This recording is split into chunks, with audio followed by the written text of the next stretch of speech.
Bună seara, dragii mei! Sunt Ela, Tarotela, cu o etalare pe care n-am mai făcut-o de cât timp, de vreo 2 săptămâni. Altfel de tip de etalare, o etalare mesaj pe care sunteți pregătiți să-l ascultați. Da? Ce vine în această etalare ca și mesaj, ca și canalizare, sunteți pregătiți să îmbrățișați și să eventual evenimente, transformări, ce ori mai fi. Sunteți pregătiți să ascultați și să înțelegeți. Când apare acest mesaj, e clar că sunteți pe aproape, aproape de ceva. Interesant, data trecută, dați în urmă, am avut ceva de genul ăsta, am folosit doar cele 2 seturi de cărți. Astăzi am simțit nevoia să-l folosesc pe acesta pe care l-am folosit la Journey of Love. Da? Poate, eu știu, vă inspiră să reascultați etalarea aceea. Se și vede în etichetă imaginea la Journey of Love. În timp ce am amestecat setul de cărți, n-am niciun motiv să așez eu cărțile. Avem această carte. Dumnezeu vorbește. 33. Dragii mei, cei care ascultați în orice moment, că ascultați acum, peste o săptămână, peste un an de zile, această etalare, sunteți pregătiți să auziți vocea divină poate ați mai auzit, dar Dumnezeu vorbește în viața voastră, eventual urmează. Dar hai să spunem, vorbește în general. A mai vorbit? Pentru unii poate n-a mai vorbit. Dar urmează să aveți, interesant, nu doar viziune, o întâlnire cu o energie foarte, veche, sacră, puternică. Nu doar că Dumnezeu vorbește, simt că veți avea sunteți pe cale. 33, iar este număr maestru, foarte spiritual, ține de împărăteasă. Împărăteasă pe pământ și, eventual, în 3D, aud și energie feminină și divină și împărăteasă în alte dimensiuni. Însă, ideea este de împărăteasă, că puteți să fiți și bărbați. Și dacă sunteți bărbați, sunteți pregătiți să înțelegeți, de fapt, cum vede cu adevărat, dincolo de preconcepții, cum vede cu adevărat Creatorul Universului sau Universurilor, energia feminină. Dacă în acele spații este sacră, cu siguranță este sacră și aici. Sau trebuie apreciată. Nu mă pregăteam să spun mesajele, dar după cum vedeți și știți, se canalizează. Da. Interesant. O să văd ce mai apare. La capătul setului de cărți. Ia să ne uităm. Interesant, Becoming. Sunteți în trecere. 3 și cu 4. Interesant. 3 și cu 4, 33. Wow! Are freak! Freaky chick. Becoming beauty. 5 și cu 8. Din câtă matematică mai știu, nu înseamnă 13? Moarte și renaștere. Exact, și vorbeam de energia feminină divină. Frumusețea 3D, energia aceasta feminină, sau mai bine zis, frumusețea fizică proiectată pe energia feminină cu care v-ați obișnuit, să zic, pe femeile cu care v-ați obișnuit să, relaționați în viața voastră, vă dați seama că frumusețea aceasta fizică este trecătoare. Dacă nu este întreținută, wow, ce frumos! De frumusețea interioară. În spate aveți lebăda. Voi fi foarte înțeleasă de cei care veniți din alte galaxii, în mod special Cygnus, da, lebăda, Agvila, Lira, în mod special, dar nu doar. Becoming. Este o frumusețe, vă transformați frumusețea 3, că tot am vorbit de împărăteasă, bărbați, femei nu contează, frumusețea voastră este într-o profundă transformare. 6 și cu 7 nu e tot 13? Păi da, 13 și 13, interesant, se repetă. 33, 34. Deci, cu alte cuvinte, interesant, 3. Se repetă numărul 3 în aceste numere. Apoi, diferența este 3, energia feminină, energia masculină 4.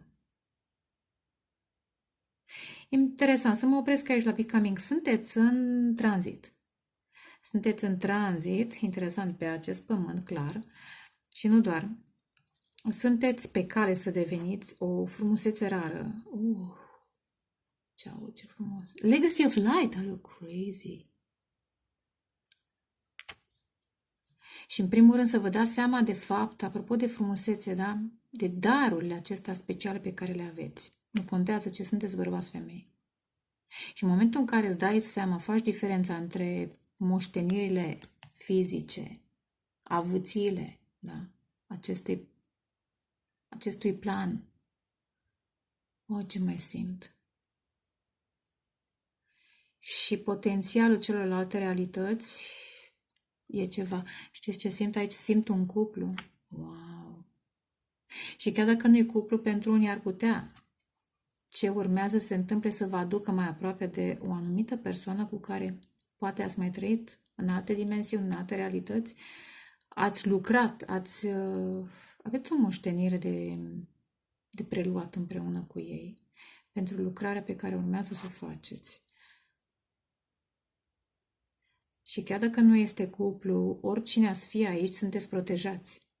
Da, asta simt. Aici sunteți voi și aici este energia aceea puternică. Am zis că urmează să vă întâlniți cu un mesager al lui Dumnezeu, că trei ține de cuvânt. Un mesager al lui Dumnezeu. Interesant. Interesant. Ce observasem la capătul setului de cărți? Iertare, da, knowledge, interesant, cunoaștere și iertare. Iertarea are sens pentru voi. Iertarea, da. Iertarea face spațiu, cum aud în acest moment, cunoașterii. Decât să vă umpleți, apropo de becoming, da, să vă umpleți spațiul acela, eu știu, care o fi. Corpul fizic, eteric, whatever, da? Cu ranchiună, mai bine îl umpleți de cunoaștere, de informații, de înțelepciune. Imediat o să vedem ce mai apare. 10 de bâte. Văzusem și pe asta, dar nu mai știam. Ce mi-aduc aminte de cota de... pentru unii dintre voi, că mi-e un dor de munte ca de... nu pot să zic. Mi-aduc aminte, nu știu de ce, îmi transmite cota 1500, 1800 de la Sinaia. Asta îmi transmite, dar 10 de bâte. 10 de bâte, 10 de spade. Dar 10 și 10 înseamnă 20 renașterea în tarot. Însă, decepții. Deci, ideea este că ați trăit în acest plan, în aceste vieți, în această viață, multe trădări. Vi s-au pus în cârcă multe responsabilități, dar iertați pe cei care v-au pus în cârcă mai multe responsabilități decât ați fi putut să duceți. Pe de o parte iertați, dar nu uitați un lucru, că aceste greutăți v-au întărit. V-au întărit. Chiar dacă ați avut momente când v-ați simțit copleșiți, epuizați, v-au întărit energetic, spiritual, moral. 10 de spade, oameni care v-au atacat, v-au lăsat la greu, v-au lăsat singuri. Când aveați nevoie de, exact cum am zis mai devreme unde era, aveați nevoie de sprijin, dar v-a fost sprijin. Aveți îngeri care vă protejează, însă, interesant, deveniți de o frumusețe, știți cum e? Lebăda, are o grație, și lebăda este loială, aveți o grație specială, bărbați, femei, nu contează cine ascultă, aveți o frumusețe aparte. Și iar mi-aduc aminte, pusesem pe Facebook de câtva timp, acum, nu știu câte, rățușca ți-a urâtă, da?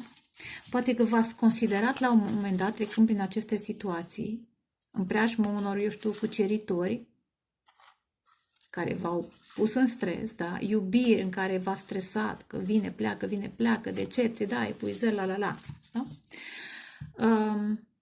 V-ați considerat rățușca cea urâtă, că de ce nu vă alege pe voi, că de ce vine, pleacă. Asta e un mesaj pentru unii. Dar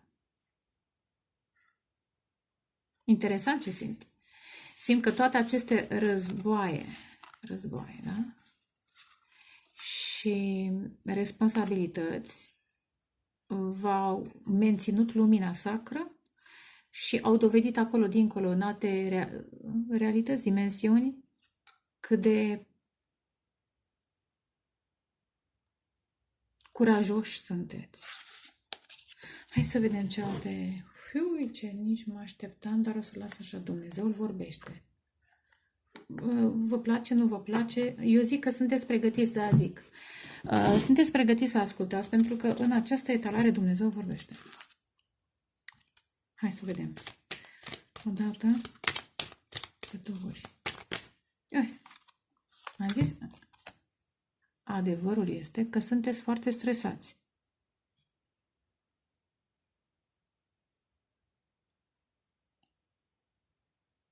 Încă n-am tăiat, au venit în mod special și am văzut 10 de spade. Sunteți foarte stresați. Eventual, interesant, pentru unii ar putea să fie un adevăr. Vă va stresa un pic, așadar, calmați-vă, echilibrați-vă, că sunteți în trecere, nu vă stresați mai mult decât e cazul.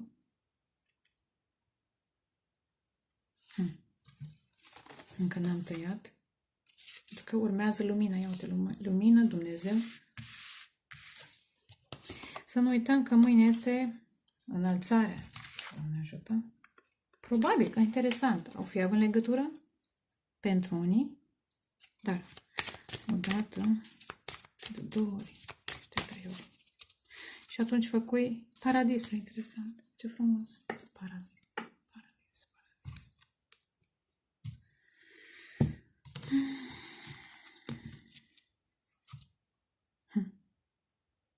Veți avea parte de paradis. În sensul nu neapărat ca răsplată după moarte, dacă cum se zice, da? Veți avea parte de miracole, de momente frumoase după toate trădările, simt aici o chestie, după toate trădările și toată munca pe care ați depus-o. Oportunitate. 32, are you crazy? 32, 33 și 34. Ha! Ce frumos. Oportunitate. Încă una. Explorare. 15 văzuse mai devreme și acum 14. Empatie, ce frumos. Și prosperitate. O să clarific. Cunoaștere. Și armonia. Armonia din voi o păstrați prin iertare și cunoaștere și, repet, informații, acumulați informații pozitive, informații care vă cresc, informații care vă transformă în bine, care vă mențin lumina, frumusețea, moștenirea aceasta de lumină pe care, iar, ai o moștenire, trebuie să o întreții, e o responsabilitate. Interesant, 10 de bâte este responsabilitate, da? Trebuie să o protejezi. Și 10 de spade probabil că vorbește despre lupte.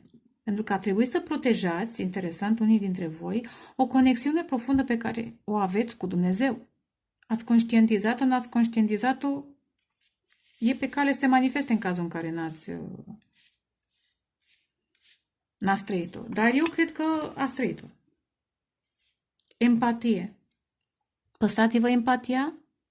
Iertați, păstrați-vă empatia, înțelegerea față de cei care v-au greșit, cei care v-au oprimat, cei care au încercat să vă pună jos, să vă ignore, să vă desconsidere, iertați, dar, cum să zic, nu le mai permiteți. Aveți empatie, pentru că fac chestia asta din răutate, din invidie, efectiv din prostie. Dar ce înseamnă empatia aceasta? Nu le mai permiteți. Păstrați-vă empatia în continuare, sau mai bine zis, sufletul curat și rămâneți empatici, pentru că vor veni alți oameni care vor aprecia această calitate. Nu renunțați la această calitate, probabil este una care a plăcut și nu doar a plăcut în alte dimensiuni, cât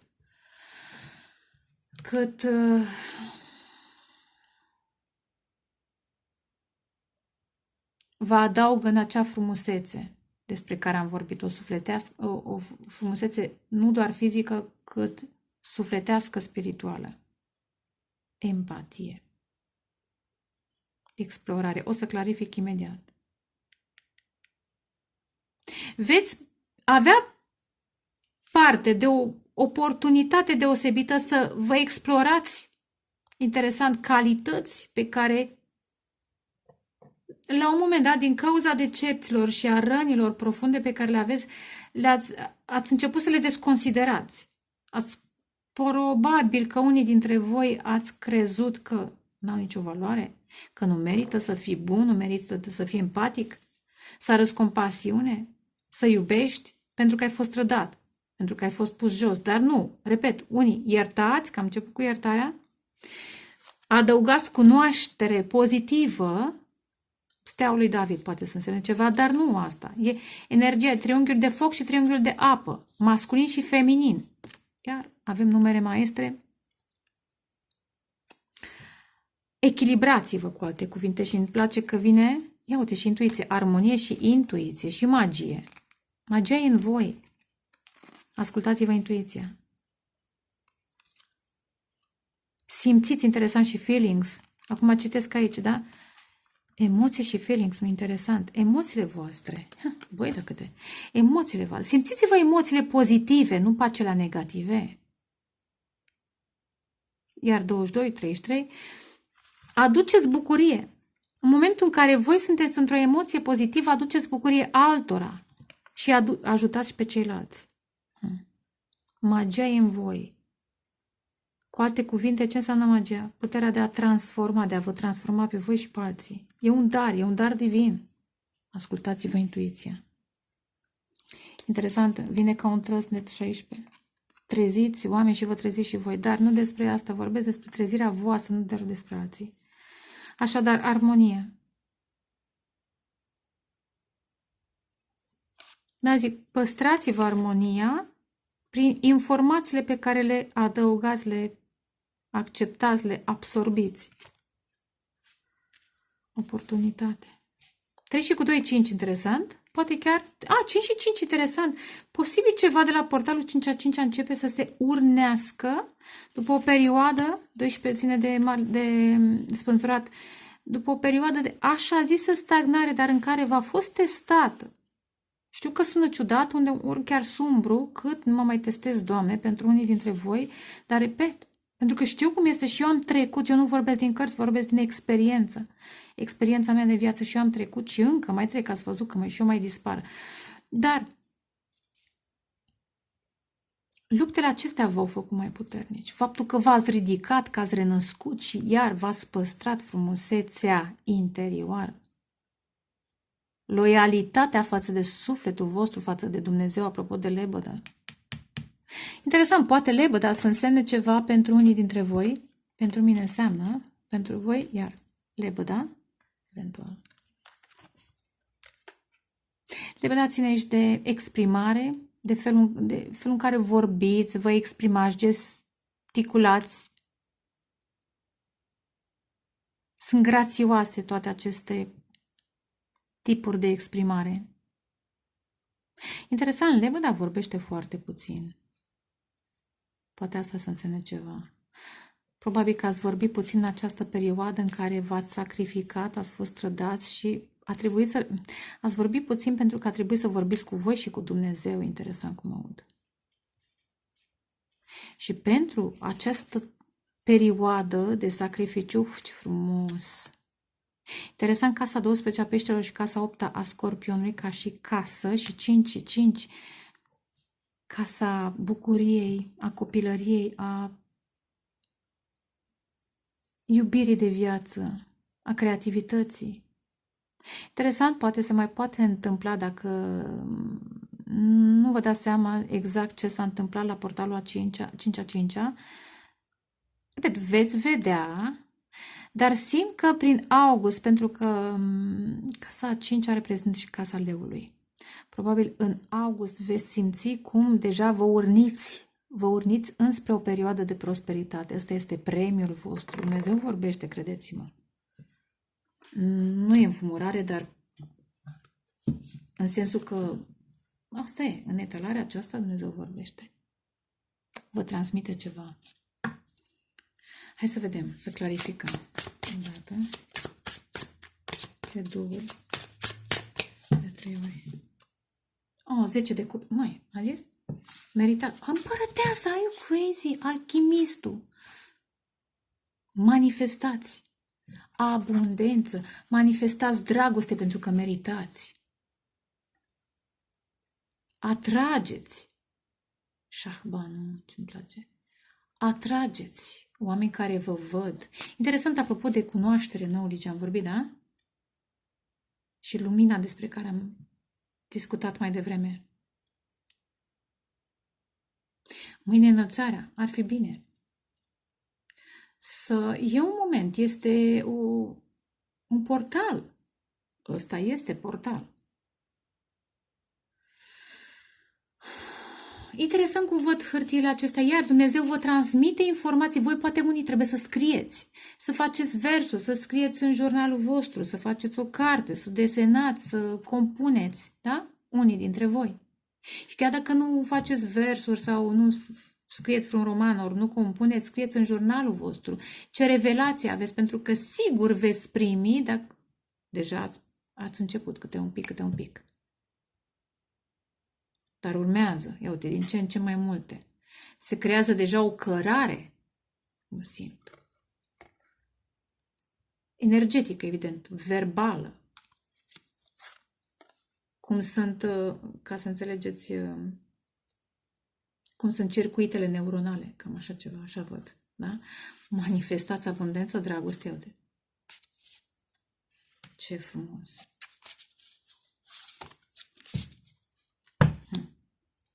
Dar, nu mai știu, am tăiat? Nu cred că am tăiat, tai acum. Oricum, ce este să fie, este precum Dumnezeu vorbește. Are you crazy? Oportunitate și 0, o luați de la 0. Și exact triunghiul celor 3 constelații. Cygnus, Lyra și Aquila.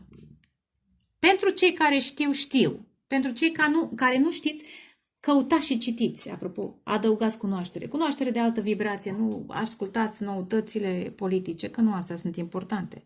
O luați de la 0, dragii mei, oricare ați fi, bărbați, femei, oricând ați ascultat acest mesaj, o luați de la 0. Are you crazy? Era să zic mare preot, dar nu e mare preot.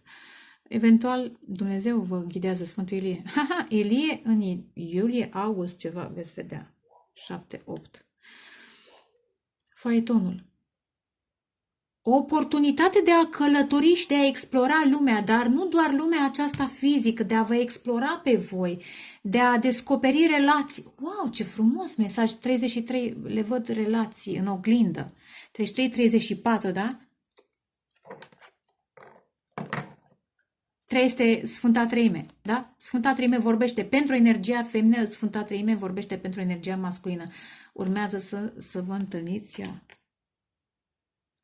cu oameni, zic, deși e posibil să fie o persoană care iese în evidență, dar în mod special, da? Ca parteneriate.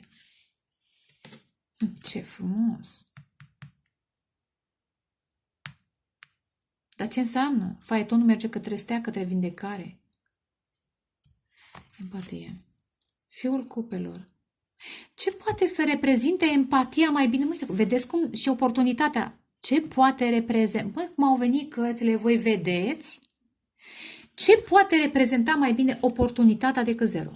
E o șansă rară, unică. Apoi, explorarea. Ce poate reprezenta mai bine? Și arcane majore, două arcane majore. Da? Ce poate reprezenta mai bine această explorare, călătorie, da?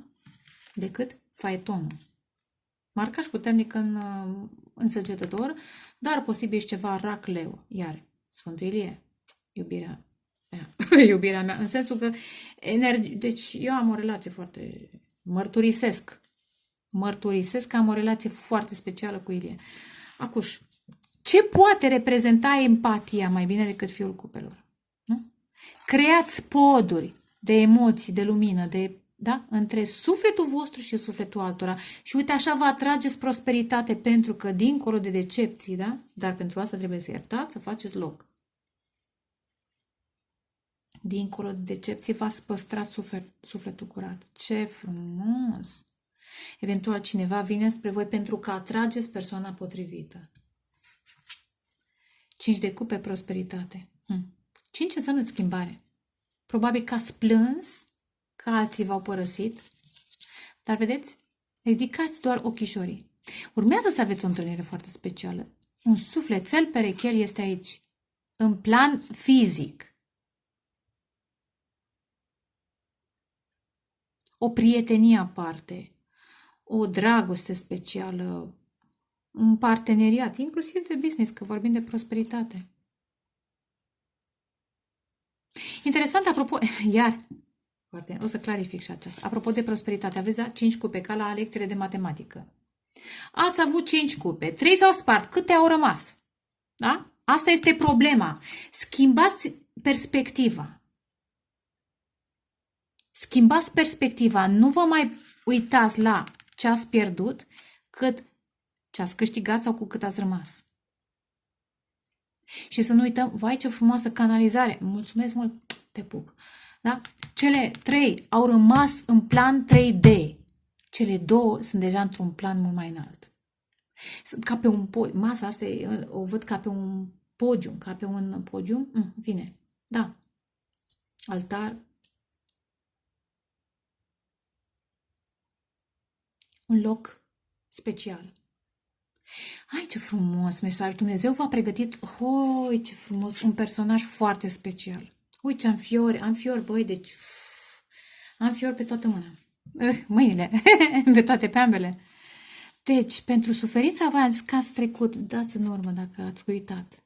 Dar n-ați uitat, pentru că e suferința voastră și n-ai cum să uiți suferința prin care ai trecut.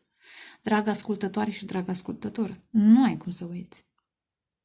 Și interesant, dragii mei, pentru că tot îmi place mie mobila asta veche, e un loc. Aveți un sufletel perechel pus deoparte, la fel de special ca voi, un sufletel perechel care vă așteaptă, interesant, din alte vieți, iar aud. Pentru că o mobilă veche, vedeți, o mobilă stil, este ceva, și unul și altul sunteți, apropo de mobila stil, ați fost modelați, prelucrați, cu câtă suferință, da? Iar am fiori de Dumnezeu. De-aia merita suferința. Pentru că, dragii mei, sculptura asta se face cu durere. Modelajul ăsta. Reformularea voastră. Ce frumos. Ia clarificăm 5 de cupe, totuși. Are you crazy? 13. Probabil că plângeți după cineva care a murit. Este foarte posibil interesant pentru unii dintre voi, un personaj care a murit, vă transmite mesaje de la divinitate în perioada următoare. Iar 13, am tot vorbit de 13, uitați. Ia uite, 13 și 13, frumusețea voastră. Un sufletel perechel. Personajul pe care l-ați pierdut, bărbat, femeie, nu contează, vă transmite că urmează să întâlniți pe cineva, o persoană, care vă va fi alături, cu care veți crea... Wow, ce frumos! Ah, ce fiorani! Da, o persoană cu care veți crea 5 cu 3, 8, da? 8 și 8. Veți avea prosperitate și împreună o veți susține și la bine și la greu. Nu vorbesc de semnături la preot sau la primărie, nu? Poate pentru unii, dar nu asta e ideea. Veți avea parte. Da? Așadar, nu mai priviți în trecut la oamenii care s-au dus. Și poate să fie o rudă, poate să fie un părinte. Aveți o moștenire de creat, o moștenire de lumină de creat, împreună cu un anumit personaj. Ia uite. 3 într-1. Da, voi doi și moștenirea și creația. Ce frumos! Și veți fi loiali, că asta înseamnă lăbăda, până la moarte, eventual și dincolo, că moartea nu ne desparte. Dar, ce mai simt? Eventual personajul care vine vă va transforma viața, nu și una și alta. Vă va transforma viața într-un mod miraculos. Dacă, ia uitați, vedeți aici energie masculină, aici energie feminină. Poate să fie pozițiile inversate, însă amândoi sunt îmbrăcați în alb. Ce frumos! 5 de spade. După ce unii au vrut să vă sacrifice pentru bani, pentru sporul lor, dar n-au cum. N-au cum pentru că sunteți. Am zis, veniți, apropo de Cygnus, veniți din alte spații unii. Unii, nu toți. Pentru cine înțelege, înțelege. La capătul setului de cărți, 6 de bâte. Oh, ce frumos! Victorie! Victorie, uite, și faetonul, 2 cărți care înseamnă victorie. V-ați câștigat poziția. Regina sufletelor. Regele sufletelor multor persoane. Pentru că ați trecut. Pentru că nu vorbiți din cărți, vorbiți din experiență. Și pentru că lumina voastră, interesant, fiul cupelul la regina de cupe, emoțiile voastre aduc bucurie. De-aia concentrați-vă pe emoțiile pozitive. Pentru că și tristețea poate să aducă tristețe în lume și nu asta vreți. Voi ați venit cu un alt scop aici. Haideți, dați-mi o concluzie, ce frumos. O concluzie. Are you crazy? Împăratul și văzusem și împărăteasa. În primul și în primul, împăratul. Energie masculină divină, dar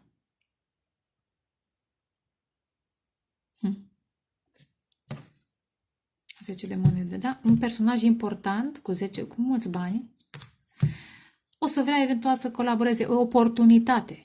Vă invită într-o călătorie, da? Să explorați ceva și nu doar că explorați lumea, explorați potențialul vostru, da? Descoperiți calități sau descoperiți că ceea ce desconsiderați până mai acum câtva timp, în acele momente de criză, de decepție, de epuizare, nu merită să iubești, nu merită să ierți, nu merită aia, descoperiți că acele lucruri sunt foarte importante acum, pentru o anumită persoană, pentru o anumită etapă. Ia uite și soarele. Măi, și șahul cupelor. Ia uitați, șahul cupelor, doamnelor, regina de cupe, la regele de cupe și vorbesc de 2 suflete pereche, 2 oameni puternici, trecuți prin foc și sabie, cum se zice, da? Cum e romanul acela, prin foc și sabie. Personajul acesta are o poziție foarte specială, soare și 10 de monede. Soare și 10 de monede, da? Strălucește în public.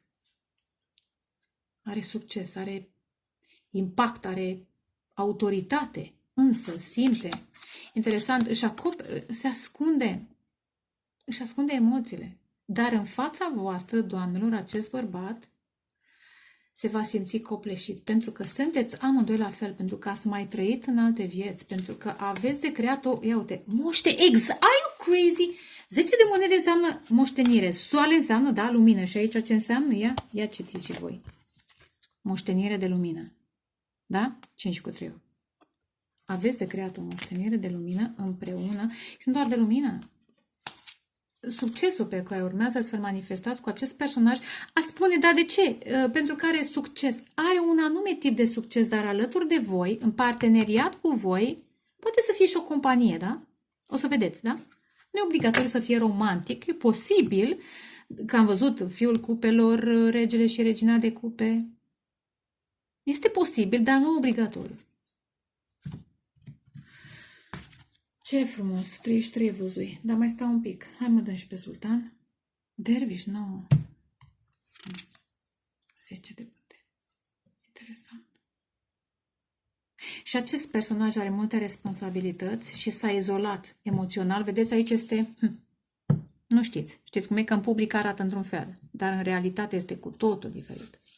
Nu vorbiți cu acest personaj, dar o să vorbiți în curând. Dumnezeu vorbește, vă transmite că veți vorbi. Deocamdată acest personaj are multe responsabilități, normal, fiind în această poziție. S-a izolat în muncă. Interesant. Dar dacă dați în urmă, era regele de cupe într-un soi de peșteră și deasupra curgea apa. Aici este acest personaj.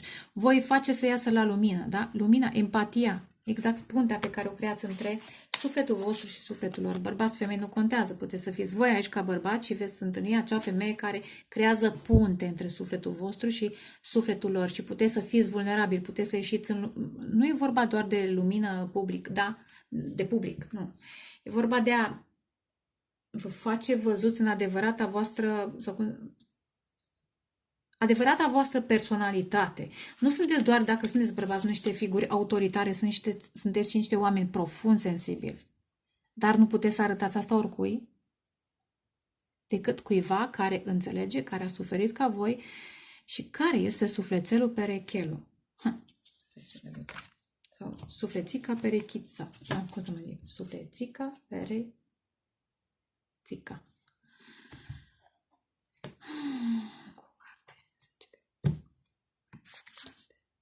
Și îndrăgostiți. Ce frumos. Ce înseamnă să mai șoptești așa în zi? Mai dăm în carte. Da. Ia tot aici, vedeți? Tot aici. Voi doi în lumină. Dar e lumina divină. E interesant, acum am văzut și aripile, vedeți?